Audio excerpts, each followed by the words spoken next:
Assalamualaikum warahmatullahi wabarakatuh. Perkenalkan, kami dari kelompok pengayaan kelas 12 IPS 1. Sebelumnya,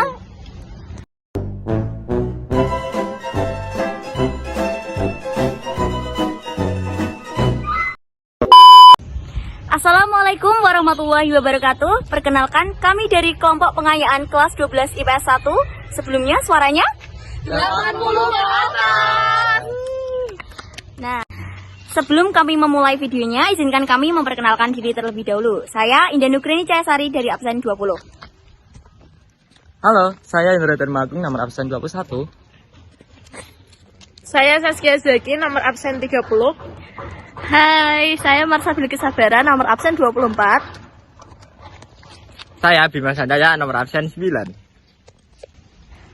Saya Dina Inovita, nomor absen 14. Saya Cesar Rizky Prabowo, nomor absen 11.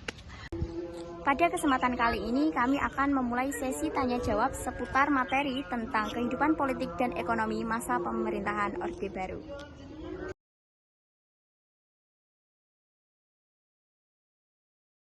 Satu, apa yang dilakukan Presiden Soekarno untuk menenangkan rakyat karena Presiden tidak dapat memenuhi tuntutan rakyat untuk membubarkan PKI?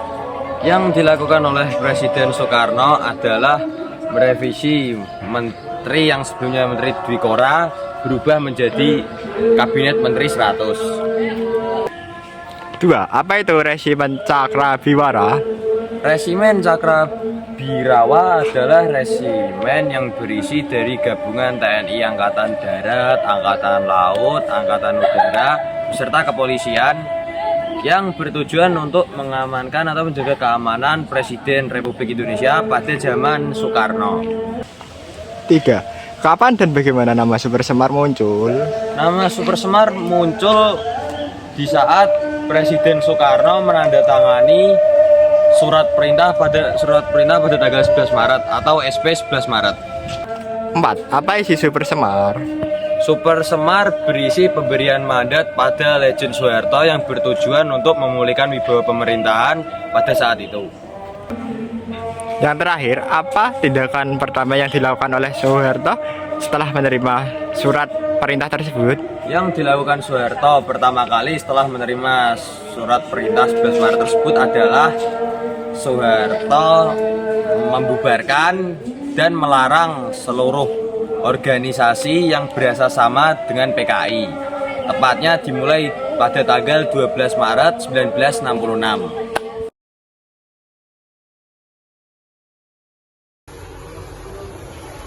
Dina, BTW, kamu tahu nggak apa yang Mr. Hardy sampaikan pada Soekarno?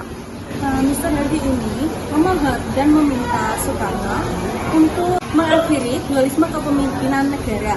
Nah, Mr. Hardy ini menyarankan agar Presiden Soekarno menjadi mandataris pada sidang MPRS dan menyetujui adanya pembubaran PKI. Mau tanya lagi dong? Jadi kan pada tahun 1966 sampai 1967 terjadi dualisme kepemimpinan nasional di Indonesia. Nah, jelasin dong yang dimaksud dualisme kepemimpinan tersebut. Nah, dualisme itu artinya kepemimpinan dengan kewenangan yang sama, seperti Soekarno yang menjabat sebagai presiden dan Soeharto yang menjadi pengemban surat perintah 11 Maret. Makasih. Mengapa adanya dualisme kepemimpinan nasional dapat membahayakan persatuan dan kesatuan bangsa? Adanya dualisme kepemimpinan negara ini, Soekarno sebagai pemimpin pemerintahan dan Soeharto sebagai pelaksana pemerintahan, ini dapat menimbulkan pertentangan konflik antara pendukung Soekarno dan Soeharto. Maka bisa terjadi perpecahan atau persatuan dan kesatuan bangsa. Dualisme kepemimpinan mendorong terbentuknya kabinet baru, yaitu Kabinet Ampera. Apa tugas pokok dan program Kabinet Ampera? Kabinet ini mempunyai tugas pokok untuk menciptakan stabilitas politik dan ekonomi dalam memperbaiki kehidupan rakyat, terutama pada bidang sandang dan pangan serta pemilihan umum sesuai dengan ketetapan MPR. 3. Mengapa pidato yang disampaikan oleh Presiden Soekarno dalam persidangan MPRS tanggal 22 Juni 1966 tidak memuaskan hati para anggota MPRS? Karena pada pidato tersebut hanya menyinggung sebab-sebab meletusnya peristiwa 30 September 1965.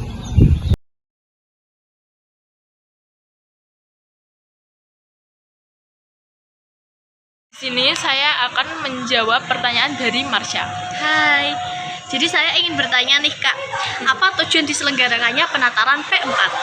Tujuan dari diselenggarakannya penataran P4 adalah untuk membentuk suatu pemahaman yang sama mengenai demokrasi Pancasila, sehingga persatuan dan kesatuan Indonesia dapat terbentuk dan terpelihara. Maka dengan adanya penegasan tersebut, opini rakyat itu dapat mengarah pada dukungan yang kuat terhadap pemerintahan Orde Baru. Saja isi trilogi pembangunan. Isi dari trilogi pembangunan yang pertama itu ada stabilitas nasional yang sehat dan dinamis, yang kedua pertumbuhan ekonomi yang cukup tinggi, dan yang ketiga pemerataan pembangunan dan hasil-hasilnya menuju kepada terciptanya keadilan sosial bagi seluruh rakyat Indonesia. Apa tugas dari Badan Pembinaan Pendidikan Pelaksanaan P4? Tugasnya adalah untuk mengkoordinasikan pelaksanaan program penataran P4 yang dilaksanakan pada tingkat nasional maupun regional. Apa saja ketidakpuasan masyarakat terhadap demokrasi selama penyelenggaraan pemilu masa Orde Baru? Ketidakpuasan masyarakat selama masa pemilu Orde Baru, misalnya mengenai pembatasan jumlah partai-partai, pengarahan PNS dan ABRI, serta keluarga mereka untuk mendukung Golkar.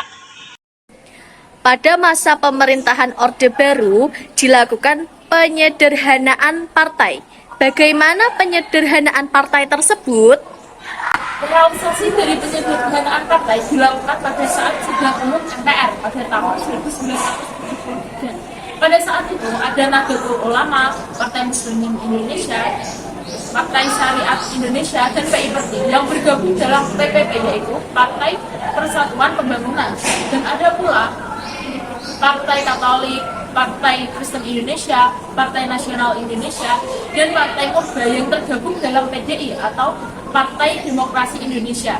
Selain dua kelompok tersebut, ada pula kelompok Golkar yang semula bernama Sekber Golkar.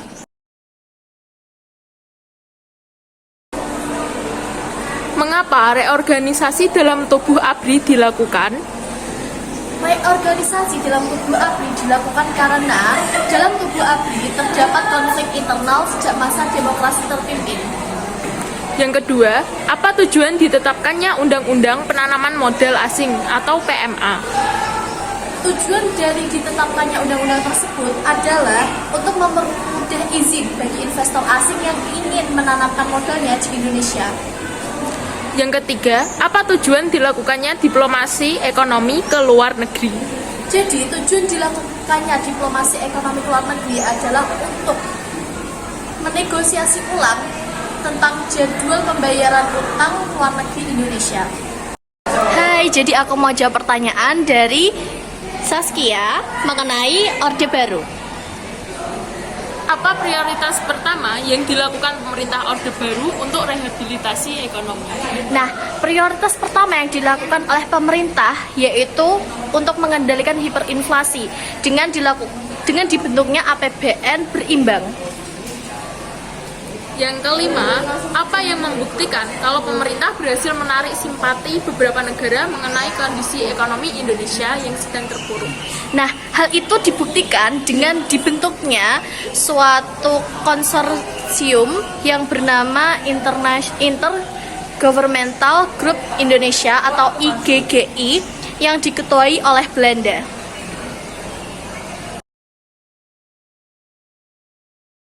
Nomor 1. Tujuan perjuangan Orde Baru adalah menegakkan tata cara kehidupan berbangsa melalui Pancasila dan Undang-Undang Dasar 1945. pemerintahan Orde Baru senantiasa berpedoman pada 3 konsep pembangunan nasional yang terkenal dengan sebutan trilogi pembangunan. Sebutkan. Pertama, stabilisasi nasional. Kedua, pemerataan pembangunan. Ketiga adalah pertumbuhan ekonomi. Apa tujuan program wajib belajar pada era Soeharto?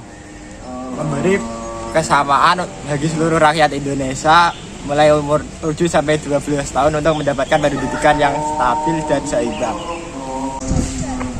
Apa cara pemerintah untuk memperlancar program KB di Indonesia? Kita melakukan beberapa cara seperti menyebar melalui media cetak dan media elektronik. Sebutkan 3 program pendidikan pada masa Orde Baru. Yang pertama pembentukan sekolah belajar, yang kedua pembentukan kelompok belajar, yang ketiga adalah pembentukan wajib belajar.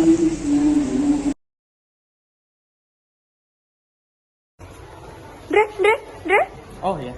Gimana kak? aku mau tanya boleh nggak? Oh boleh banget. Kamu, Buat kamu. aduh, jadi malu. BTW, kamu tahu nggak respons elit politik Indonesia terhadap pernyataan tokoh Apodeti? Tahu dong. Jadi elit politik Indonesia, terutama elit militer itu merespon positif pernyataan tersebut. Mengapa? Jadi mereka itu takut kalau misalnya Timur jatuh ke tangan komunis. Selain itu, tapi nggak segampang itu ya, mereka itu melepaskan atau memutuskan hal tersebut. Jadi ya perlu pertimbangan banyak. Oke, makasih banyak. Kak, kamu ngapain? Ya kak, gimana kak? Mau tanya lagi nih. Kamu tahu nggak apa pertimbangan Ketua Umum Apodeti ketika menyatakan partainya menghendaki bergabung dengan Republik Indonesia? Nah, tentunya ada ya. Jadi rakyat di kedua wilayah tersebut itu mempunyai persamaan baik historis maupun geografis. Mereka juga berpendapat kalau misalnya integrasi itu dapat menyebabkan atau membentuk suatu stabilitas politik. Makasih, Kak. Kak, mau tanya dong, Gimana? bagaimana dinamika politik pasca revolusi bunga? Oke, jadi karena dekolonialisasi yang dilakukan oleh Portugis di Timur Timur itu muncul banyak sekali partai politik. Nah, partai-partai politik ini mempunyai pandangan-pandangan yang berbeda. Yang pertama itu ada yang namanya UDT. UDT itu menghendaki kalau misalnya Timur Timur itu di bawah pemerintahan Portugis. Terus yang kedua ada yang namanya Fretilin. Fretilin itu menghendaki kalau misalnya Timur Timur itu merdeka secara penuh. Nah, terus yang terakhir itu ada 3, ada Trabalhista, Kota dan juga Apodeti yang menghendaki mereka itu melakukan integrasi ke Indonesia. Kak, mau tanya dong, Boleh. bagaimana pembangunan di Timur Timur setelah berintegrasi dengan Indonesia? Oke, jadi Indonesia ini banyak melakukan perubahan atau mengatasi masalah-masalah yang ada di Timur Timur. Nah, banyak yaitu salah satunya adalah membangun infrastruktur. Selain itu di dunia pendidikan, mereka itu banyak di Indonesia sendiri ya. Indonesia sendiri ini banyak mengirim guru-guru ke sana. Selain itu mendirikan sekolah-sekolah untuk mengurangi angka buta huruf. Selain itu di dunia kesehatan banyak masalah juga ini dan itu diatasi oleh negara kita Indonesia. Kak, mau tanya dong, Boleh. bagaimana proses pembentukan Provinsi Timur Timur? Oke, jadi pada tanggal 31 Mei tahun 1976, Kepala Pemerintahan Sementara Timur Timur mengajukan petisi kepada pemerintah Indonesia. Nah, petisi tersebut berisi pengajuan integrasi Timur Timur ke wilayah Indonesia tanpa melalui referendum. Pemerintah Indonesia akhirnya secara resmi menerima Timur Timur sebagai provinsi di Indonesia pada 17 Juli tahun 1976 melalui penetapan Provinsi Timur Timur berdasarkan pada Undang-Undang Nomor 7 tahun 1976 tentang penetapan Timur Timur sebagai provinsi ke-27 Negara Kesatuan Republik Indonesia.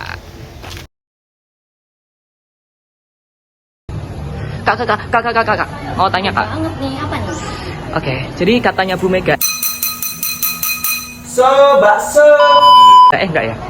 Makin kuatnya peran negara itu akan menyebabkan timbulnya sebuah pemerintahan yang sentralistis. Emang bener ya? Apa itu sih pemerintahan sentralistis itu? Betul sekali. Jadi pemerintahan sentralistis itu adalah pemerintahan yang ditandai dengan adanya pemusatan kebijakan publik pada pemerintah pusat. Jadinya pemerintah daerah itu hanya diberikan peluang yang sangat kecil untuk mengatur daerahnya sendiri dan mengelola daerahnya sendiri. Jadi begitu. Oke, makasih kak. Sebutkan salah satu faktor penyebab terpuruknya perekonomian Indonesia menjelang akhir tahun 1997. Jadi pemerintah Orde Baru itu memang dinilai telah berhasil meningkatkan perekonomian Indonesia pada masa itu. Akan tetapi secara fundamental masih banyak pembangunan yang tidak merata sehingga dapat memicu munculnya kemiskinan di sejumlah wilayah tertentu yang justru hal itu menjadi penyumbang terbesar devisa negara. Akibatnya apa? Akibatnya yaitu tadi perekonomian Indonesia kian memburuk. Adakah pelanggaran HAM dalam masa pemerintahan Orde Baru? Sebutkan beberapa contoh kasus pelanggaran HAM pada masa pemerintahan Orde Baru. Nyatanya, para pengamat hak asasi manusia dari luar negeri itu telah menilai bahwa pemerintah Orde Baru itu telah diindikasikan memang melanggar hak asasi manusia. Seperti yang dicatat pula dalam laporan Amnesty International bahwa Indonesia itu menempati urutan ke-77 dari 88 negara pelanggar hak asasi manusia. Nah, contohnya apa saja pelanggaran hak asasi manusia pada masa pemerintahan Orde Baru? Contohnya itu ada pada peristiwa Pulau Buru, peristiwa Malari, dan yang paling terkenal itu ada tragedi Trisakti. Apa yang melatar belakangi terjadinya peristiwa Malari di tahun 1974? Jadi, latar belakang terjadinya peristiwa Malari pada tahun 1974 adalah karena adanya penolakan dari para mahasiswa terhadap investasi asing yang membuka peluang kepada para pemerintah untuk melakukan praktik korupsi, serta adanya pembanjiran produk Jepang ke Indonesia. Nah, hal ini itu menyebabkan depolitisasi atau penghilangan kegiatan politik di kampus.